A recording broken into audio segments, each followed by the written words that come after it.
Everybody, it's Jeff Bessa, Charting Horse Value, race of the day for Saturday, August 20th. And I'm going to do two races today because I want to do the Alabama, which to me looks really easy. So I'm going to also do the race before it, race 9, little grass sprint. By the way, I was on the Ron Flatter podcast, it came out today, and I analyzed races 8, 9, and 10 in quite a bit of detail. But you'll get similar commentary here for races 9 and 10.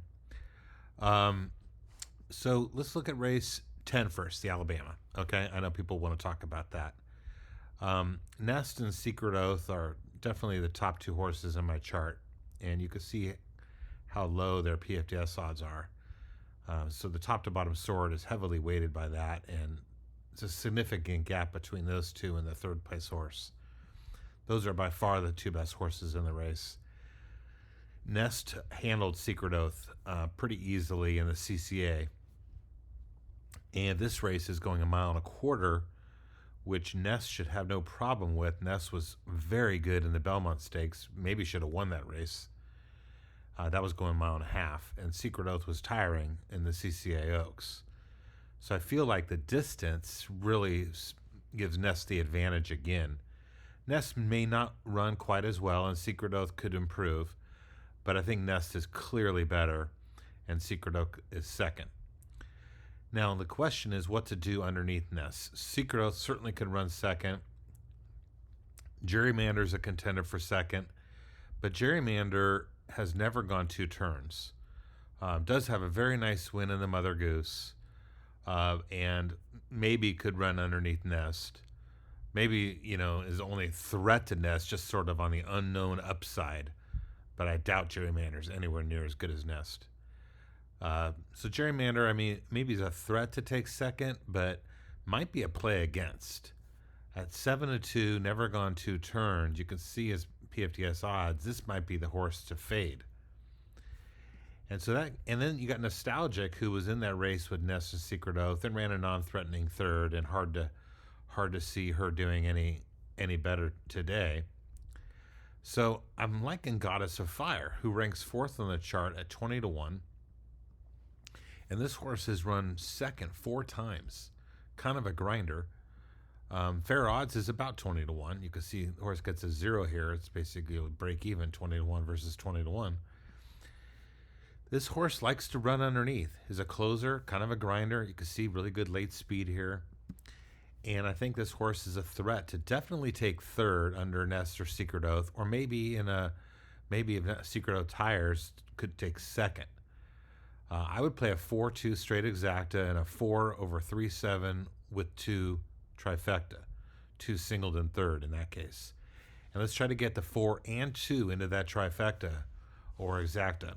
Okay, that's how I like that race. Next race is race 9. We're going to talk about this grass sprint.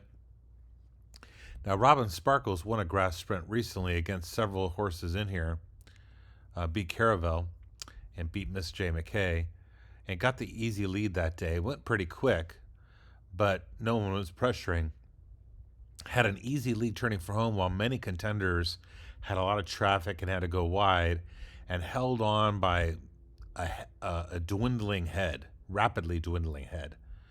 I feel like Robin Sparkles is up against it today. Now, Spicy Margarita is main track only, probably won't run. There's several other fast horses, including Sarah Harper on Robin Sparkles' outside, and this horse Fouette on Robin Sparkles' inside. And I don't think those horses will maintain their speed. They're both trying turf for the first time here, but they will put some pressure on Robin Sparkles. Now, in that race, Caravel, who doesn't need the lead to win usually, although if you look at the past performances, she has won from off the pace. And when she won that race off the pace, she beat Robin Sparkles. It was about a year ago. And I think she's going to get that kind of trip today. She's probably going to be sitting second, third, or fourth early, get a clean trip on the outside. Now, Caravel, in that race against Robin Sparkles, had a bad start and got bumped hard in the backstretch, and then got bumped again, and the second time had to take back probably 4 or 5 lengths. race was over. Caravel's a very good horse. Probably can stalk Robert and Sparkles and put that one away.